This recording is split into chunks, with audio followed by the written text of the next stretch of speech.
At least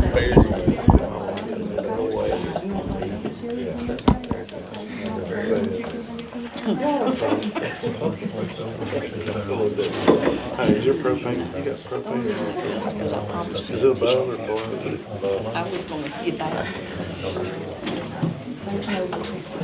I didn't Y'all see just it. didn't make it out. It ain't got my time. It sure is.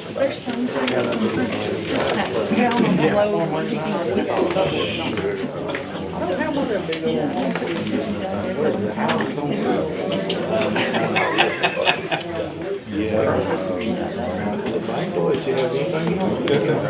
They sign your name. We gotta resolve it.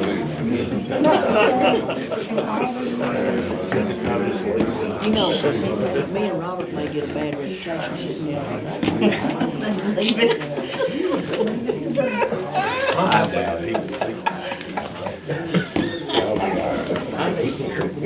They'll think I've changed sides. Yeah, that's why I said here. See, and I can use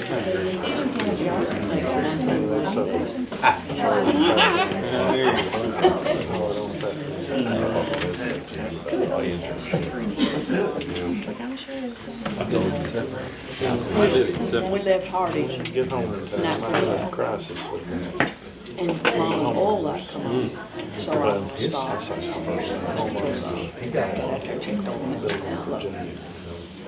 So, I went in there and I took that in there. I thought I heard something rattle when I stopped.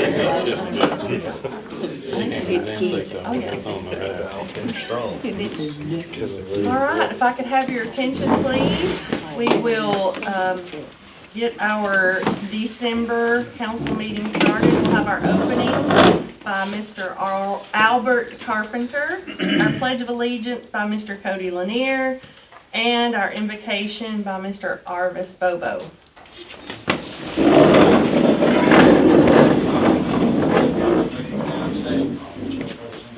Amy Cashin presiding. Pledge allegiance to the flag of the United States of America and to the republic for which it stands, one nation, under God, indivisible, with liberty and justice for all. Let us pray. Our kind Heavenly Father, we thank Thee for all the many blessings that You do give us. We especially thank Thee for Thy salvation plan for us. Thank Thee that You were willing to send Your Son down for our eternal salvation. Please be with us today as we conduct the county business. Please give us the wisdom and the courage to do what is right. Please help us represent the people properly. Kind Heavenly Father, please be with us through the whole meeting. Forgive us for all our many sins, for us for these things in Christ's name. Amen.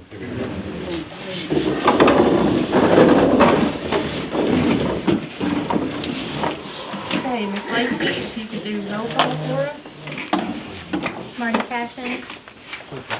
Dexter Golden. Here. Shane Taylor. Here. Jimmy Hammond. Here. Sunny Ray Moorhead. Here. Harvis Bobo. Here. Bradley Dye. Here. Douglas Carson. Here. Houston Lindsay. Here. Peggy Sue Blackburn. Here. Robert Bracewell. Here. Amy Cashin. Here. John Taylor. Gerald Burnett. Here. Greg Gwynn. Here. So we do have a quorum. You should have received in your packet a copy of the minutes from last month's meeting. We'll entertain a motion to approve those minutes. I'll make a motion to approve. I'll second that. All right, that's Peggy Sue with the motion and Robert with the second. Any discussion? If not, all in favor say aye. Aye. Any opposed? We do have one item that we need to add to the agenda this evening. That is under elections and appointments. We have Joe Johnson for notary bond. Is there a motion to add that to the agenda? I'll make a motion to add Joe to the agenda. Okay, Ms. Sue with the motion. Is there a second? I'll second it. Shane with the second. Any discussion? If not, all in favor say aye. Aye. Any opposed? All right, moving on to section D, public comment. We do not have anyone who has contacted the mayor's office to speak with us tonight, so we'll go right on to section E, elections and appointments. So is there a motion then for the approval for Joe Johnson notary bond? I'll make the motion. Houston with the motion. Is there a second? I'll second it. Dexter with the second. Any discussion? If not, all in favor say aye. Aye. Any opposed? All right. We do have under new business, the rezoning of map 050, parcel 006.02. Should have information in your packet on this piece of land. It's on Marble Hill Road. First reading. Is there anyone who would like to make a motion for first reading? I'll make the motion for first reading. Shane with the motion. Is there a second? Second. Dexter, second. Any discussion?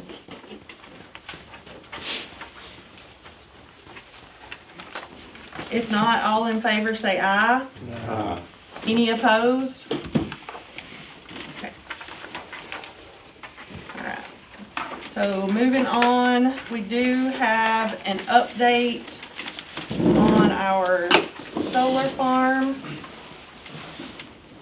How you doing?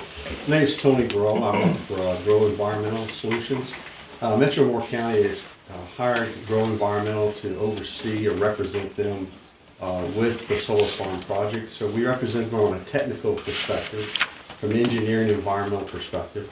So our role for this site is to really overlook the stormwater controls, the activities at the site to make sure that they're in compliance with the stormwater regulations. So we're out there every week, probably 2 or 3 times a week at that site, especially after rainfall. Okay. And so one of the things that I'll probably just update you a little bit, a lot of the sites been cleared. I say all of the sites been cleared. All the sedimentation basins that are required to be put in have been put in.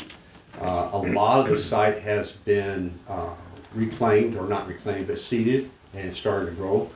The thing with this site is that it does discharge to 2 different creeks.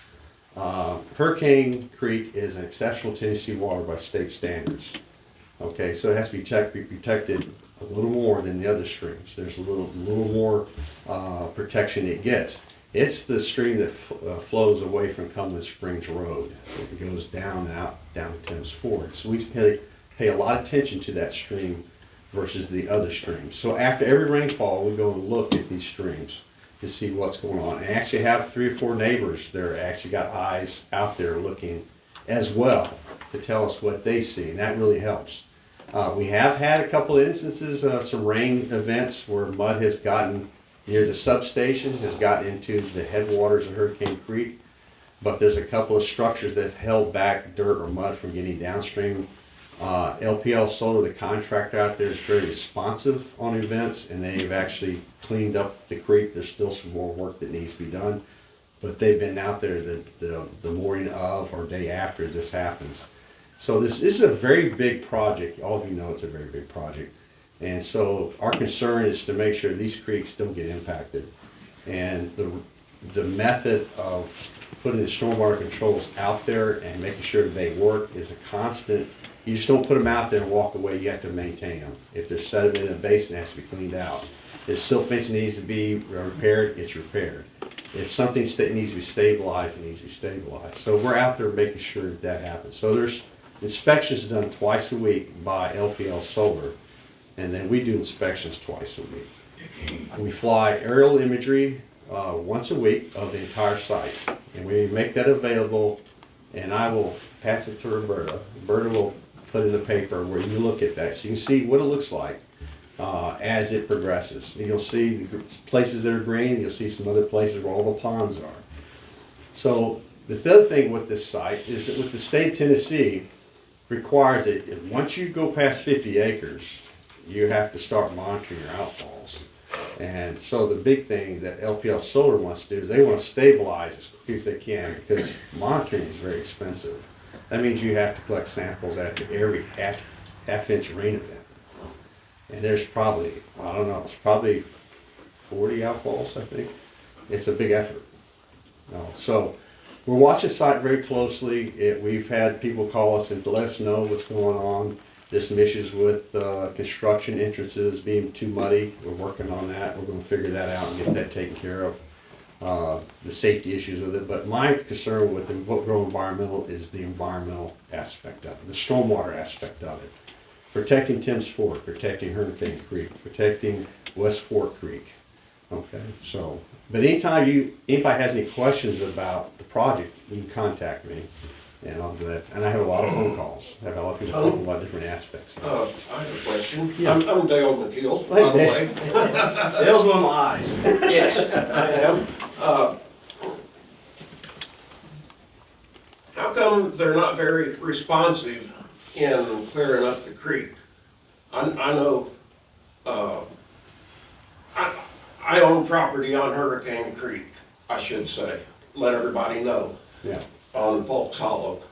But when I notified you Thanksgiving that it was all polluted again, it was at least 10 or 12 days before it started to clear up. Yeah. What are they doing with this? Yeah. I mean, Let me- all of this stuff, it's ended up. Yeah. I've looked at the map, the way the water flows. It ends up in Hurricane Creek, and they don't care. Yeah. They've killed everything in the creek. Yeah, that's the one thing that we do, is we do monitor the creek for macroinvertebrates to see how healthy they're responding if they're dying. But the one thing you're seeing down in your area is a white color. Everybody's talked about a white It's milk color. color. Yeah, a It milk looks color. like milk So going down the geology of this area has, there's red soils, there's brown soils, and then there's clay. So what you're seeing is that the basins then they're built to capture the sediment basins. They're supposed to capture sediment. They capture silt and coarser material. And it's a holding time in those basins. And then they have siphons that siphon off the water. So the water that comes off the top gets in the creek, it's more like the clay layer. Now there's a lot of clays in this area, and this whole area of where Cumberland Springs is a I lot thought of you clay. told me that the white discoloration was a fire retardant. No, we thought they could have been that. We thought it could be a fire retardant. Well, not really a fire retardant, it's a flocculant that's used to drop sediment out so it doesn't go downstream. Not a fire retardant, a flocculant. So what we have now, and it continues on, is a white clay material. And it's the clay that stays suspended in the water column. Now, is it going to affect macroinvertebrates? No, it will not. It's the loading of the sediment that you get from that smothers the macroinvertebrates. But this clay material will actually flow downstream to all of the Thames. But there's a standard with TDEC that you have to meet. And the standard is 140 milligrams per liter TSS. And the site is maintaining that right now. So, but if I start seeing red stuff, that's when I get real concerned. So if we're doing white, but when you see white, I go upstream and I try to figure out what's going on. That's it. I need to go look. It's been going on from the highway and Yeah. Raysville Road, and I've been watching it. Yeah, It's, yeah, now it's in Mays Pond, yeah. from Along the Blackford. North Fork, Blue Creek. Yeah, I expect the clay stuff to be there. I was expecting that. I was not expecting it. It happens every construction site in Tennessee. You can't settle out clay. The only way you get clay out is you got to load up all the basins with flocculant. Then you have to worry about the flocculant itself impacting the animals. So the thing about it is that we don't want sediment and silt going downstream. That covers up the bottom of the stream. If we get silt and dirt in the stream, we're required by TDEC to shovel it out. There's several deeper holes that still have the sediment and stuff, Yeah. white clay and stuff in it. Yeah, yeah. So those things, people need to let me know. Dale, you tell me about it. I'll go to those spots, we take a look at it, assess it at that location. It's very important for Hurricane Creek especially, is to look at where there may be concerns. We'll just get together next week, or this week, and we'll take a little Well, while. Dale and I wasn't wanting to get together. This will be our first time, so, but we'll get together and take a look. Okay. That'd be good. Thank you. Yeah. Mr. Grove, I've got a concern that's raising, I'm Shane Taylor, by the way, I represent First District, but I've got family that lives out there Yeah. in the district around Raysville and just constituents all over the county. I also work with the sheriff's office as a chief deputy, and we are getting overloaded with calls, concerns with the roadways, and you brought that up. Yeah.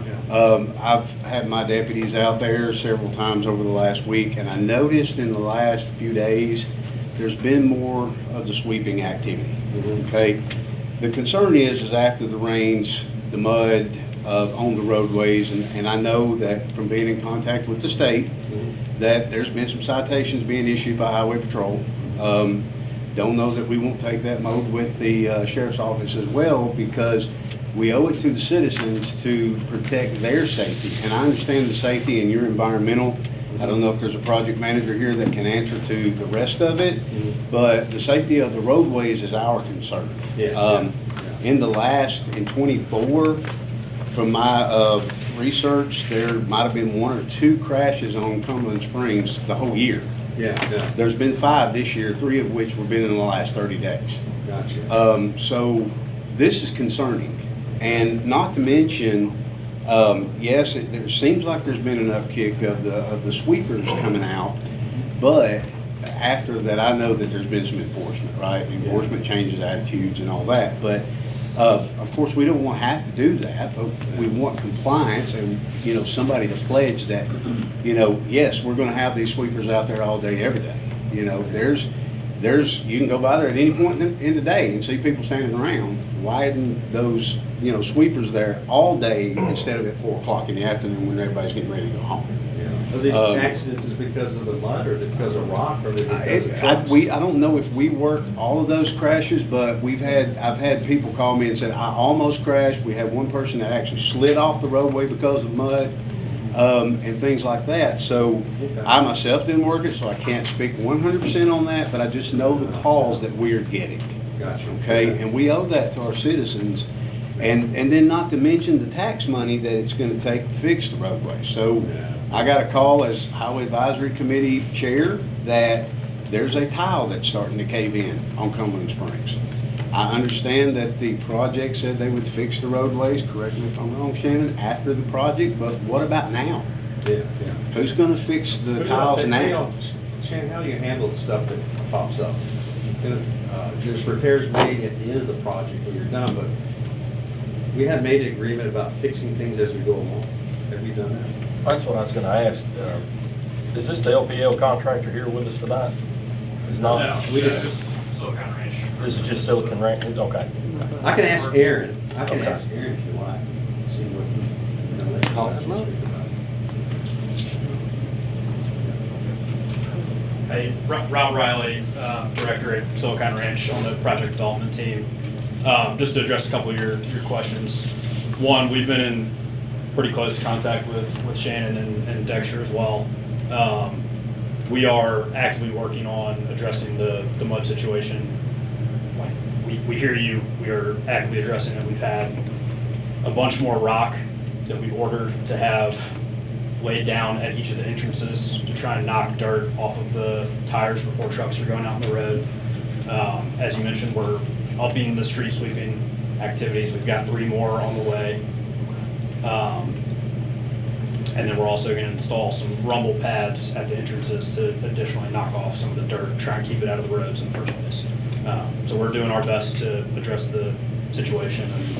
Is there a plan if a truck does come out on a rainy day? And I understand, you're gonna get muddy on a rainy day on the construction site, but is there a plan at least for on the wetter of the days that if semi or truck, whatever comes out and slings mud, are they gonna start cleaning it up now instead of leaving it until 4 o'clock in the afternoon? I'll certainly connect with the contractor that's running the street sweeping crews and make sure that they're. One of the problems is sweepers don't sweep mud. No. They just level it out, and then you've got a pile. So it's gonna have to be some type of machinery to clean that off the road versus a street sweep. How's it going? I'm Brian Randy, with Silicon Ranch as well. I'm the project manager on this project. What we're doing, so right now they have street sweepers and they're watering the roads, so they're brushing the debris off, then the water to rinse the mud off. They are bringing on the street sweepers with the vacuum capability, so they're actually sucking the debris off the road, which we're hoping will help as well. But I think to our discussions with Shannon, we're going to focus a lot of effort on the preventative side, like try to keep it out of the road from the get-go. You don't have to worry about cleaning it, and so that's where we're. I think last Thursday we brought in 175 tons of stone just for entrances in one zone. So they're continually doing that. As everyone knows, the site got muddy fast, basically. So it was fine, and then it got really muddy. And so there's a little bit of a learning curve on how to address the water that sits on top of the clay, and then it just tracks out with you everywhere. So we are progressing pretty quickly with our grading, and as Tony mentioned, with that becomes stabilization. So then you don't have mud anymore. So as soon as that grading is kind of done, they get the access roads reestablished in the site, which they had, but then that gravel just gets packed down in the mud. So they'll redo that gravel. And so really at that point, people aren't even driving in the mud anymore. So that's our goal on the preventative side, to clean. They do run multiple times a day with the street sweepers. They should be going basically at a constant flow. Like if they see delivery leaving, they need to follow it with a street sweeper. Just doing it once at the end of the day isn't enough to keep up with the demand around here. So they are working on it. They've been very proactive, or I shouldn't say proactive. They've been very responsive is the word. Thank you. Responsive to our conversations. I've talked to them. Shannon and I talk multiple times a day when there are problems. So, but yeah. So we're definitely doing the best. We're trying to solve the problem from the beginning, prevent it, and then if anything does creep into the road, then we'll get that clean. Understand. Could y'all pledge someone to keep the ones of us that have to answer to constituents in the county? Could y'all pledge a monthly, bi-monthly update like as we're doing tonight, so we can answer questions when we have the complaints coming in from our constituents and Facebook and everywhere else, that we can ask these questions and find out, so we can go back and tell them what we're doing? Yeah, I can give you my contact information. You can call me anytime. I'm up in Nashville, not that far away. We have an on-site construction oversight manager who's here every day. Okay. So between him and I, we can get you a response immediately. Okay. I'd appreciate that. Yeah. What about the tile?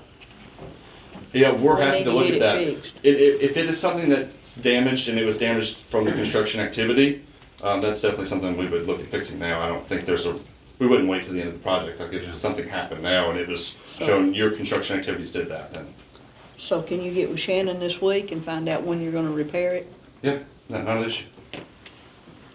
Because that needs to be repaired before it falls in. A couple of concerns I've got, I've had some people reach out about using their private drives to turn the street sweepers around and some of the equipment. We could address that on possibly trying to keep them out of people's private driveways. That would be excellent. For sure, that shouldn't be a problem at all. Okay. I'll relay that immediately. Possibly better, and I know y'all try to have a vehicle follow the street sweepers, but maybe put a little bit more distance there, maybe some more signs up. I know there's some people complaining that they can come around a curb and run right up on top of the sweeper. That's a concern for some of the younger drivers around here going to school to and from. Y'all already addressed the rock situation, and of course I agree with Shane on the Cumberland roads. That's exactly what I was told was the same thing. Accidents are up on that. But any news on maybe, just from what I've understood from other people that's called in the county that are local contractors, they wanted to know maybe how they could help some of this. Being locals, they might have equipment here that needed. And I know y'all said that local contractors would be a part of this, and they're saying everybody that we're getting calls, there's no local contractors involved. And I think local contractors would be good because y'all wanted to use them, if I understood that correctly. More people would know them and you could reach out when there are issues like this and everybody work together to get these problems solved. Yeah, Dexter, you're really talking about using Moore County rather than go to Tullahoma. Sure. Yeah, I mean, because it's easy to go to Tullahoma to get your stuff, rather than yeah.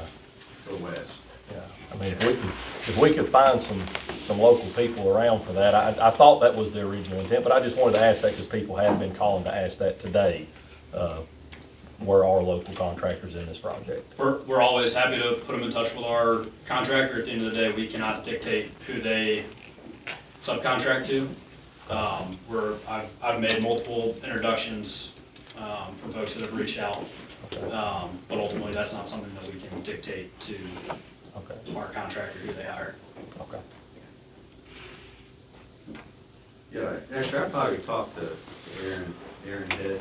I'll tell you who to talk to, LPL Okay. Solar. Yeah. I know that was in the original intent, whenever this first came about, was that we wanted to look at maybe trying to hire local contractors to do this. And I agree with the people that are concerned with that, because, you know, having Tony somewhere, local people know him, he's right here on site, it's easy to get a hold of. Same thing would be if there was a contractor in play for this local, it would help out.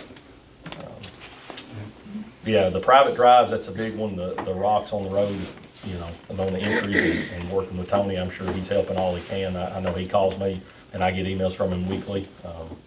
And then also, I know there was a change to the basins. That's nothing really inside of our realm as a planning and zoning. That was on their part. I sent this to Tony, he reviewed it, everything looked good. Some numbers changed, but everything passed, so that's going through. That's nothing we can really handle on that end, but this is something that Tony's here for us on, and that was took care of. May I ask a question? Did you say 175 tons? Is that what you said? That's when I got an update last Thursday So for that's- Zone 4. 7 trucks? Yeah. Well, that was just for the entrances in that one little zone. It was a day we were going back and forth, and I was talking to them a lot, and they were like, we are bringing in rock, we just got this delivery. Well, just so we understand the Yeah. scope of this, every entrance you got needs that much more. Yeah, Every one of them. I agree. So, I mean, that is our largest problem here with the road debris, is you got to have enough distance to let those wheels revolve enough time to clear some of the mud, and that we do not have. Yeah. So that will be the best thing that you can do to solve these problems, is get them some distance so they can clear the tires. Yeah, I agree. And we talked about the rumble strips too, and I think that's a great idea. But until the rumble strips can get there and installed, let's get some space for them to clear the tires. Yeah, I agree. And our contractor LPL's on board, so they're doing it. Obviously, they're getting the deliveries in as we speak. Can you make it a point to kind of back Shane with that? LPL show up to some of these updates, since they're the contractors on site? I understand y'all are here, and I appreciate that for everybody else, but I think LPL could be here as well for questions to be asked. Yeah, that's no problem. How often are the water trucks being utilized? From what I've seen, they pretty much follow the street sweepers. So they'll have a street sweeper go, and the water truck is directly behind it. How many loads are they carrying a day, do you know? I don't offhand. I'd use caution with the water trucks. From what I've seen is, I had personally worked an accident out there that was partially due to speed and due to the mud on the road as well. But what's happening is when these water trucks go, they're just spraying water on the road, and it's creating just a muddy mess. When I drive through, it's slick. So, I mean, the water trucks really create more of a hazard than it's doing any good from what I've seen so far. Okay. Because it's just putting water on the road to create a muddy slip and slide. I can take that feedback back. You have to have pressure with the water to blow the mud after you sweep it. If you had a pressurized water, you could clean the road. But if you're just driving behind it, dumping water on it, you're useless. Yeah, I think they're hoping these back trucks do a pretty good job, where it's brushing and it's more of a pressurized spray, and then it sucks it up into the tank. So they've got 3 of those coming en route. I just say, let us know if they don't get back with you on the tile. Okay, please. 'Cause we got complaints on that. For right now, we'll probably just fill in,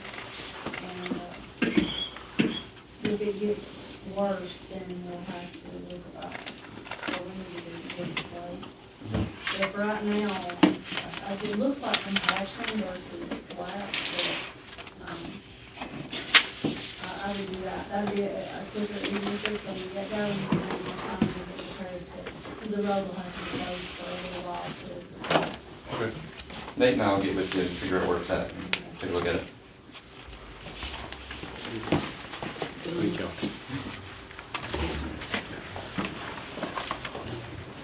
I didn't have anything else to add. Okay, sorry about that. I didn't mean to interrupt you. Some of those questions, I didn't know if you, thank you for being here now on that. It's good that we got an update on a regular basis, so Yes. we wouldn't wait 6 months to talk about it again. We're entering the winter months, so it's good to get updated. Dale and I will probably have dinner together sometime, I know. I probably have beers. We got a lot to talk about. Thank you, All Tom. right, thanks. We'll move on then to our next item. We have a 401K resolution.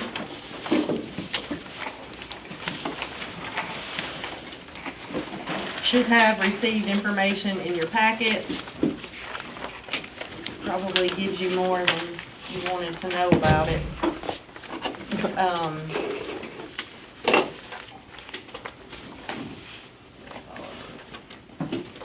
So is there a motion for this 401K resolution?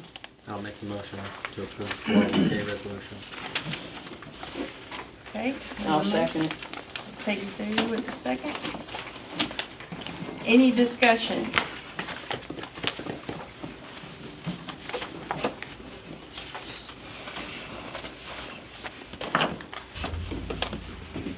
If not, all in favor say aye. Aye. Any opposed?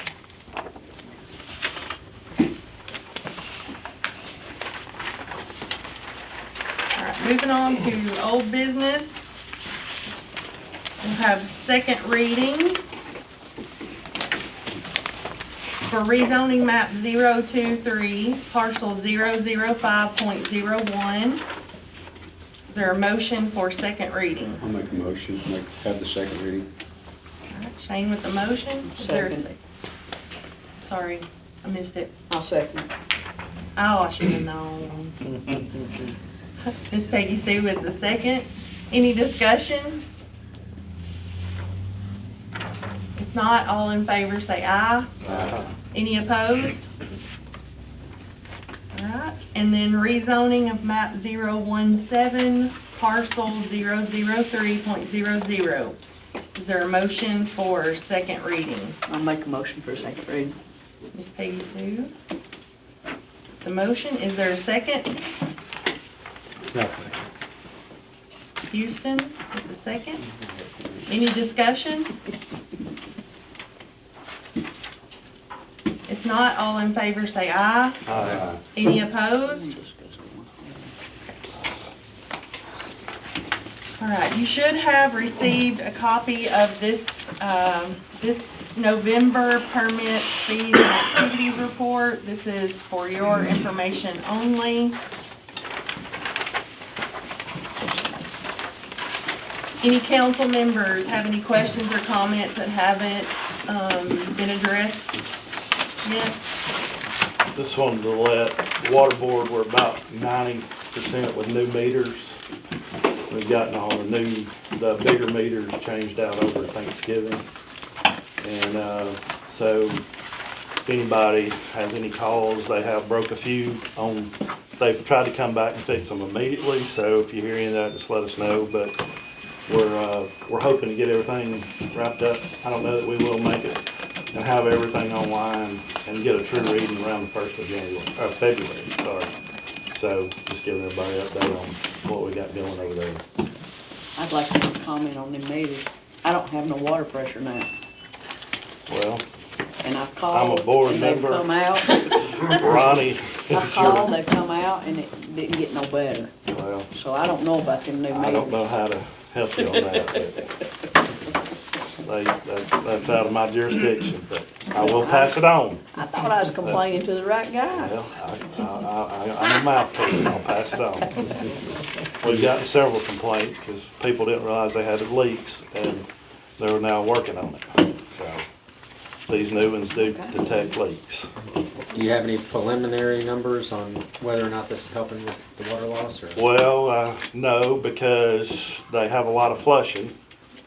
And that was another thing that I was gonna address. I think we're now getting the water people that filling up these tanks on metered, but we've had several people call, and I've actually seen it myself, them hooked up 3,000 gallon truck pulling it out of the meter. So we're trying to get them to where they're filling in our county at one spot. But as far as Tullahoma, that's on them. So we're getting some water loss when we flush, but we're trying to get all that tracked as well. But I think we're down to, Mr. Glenn, 43%, which it was over 50 at some point. So and the sewer has really, our sewer maintenance has, we went through and did the rehab, and they're really coming down. I think we're 12%, 15%, something like that. So numbers are really improving for our sewer. So we're talking about maybe another deduction on that rate because of the amount we're capturing. So. Sounds good. All right. If there's nothing else, I wish you all a very Merry Christmas. I make a motion to adjourn. All right. And Merry Christmas. And there's a second. All in favor say aye.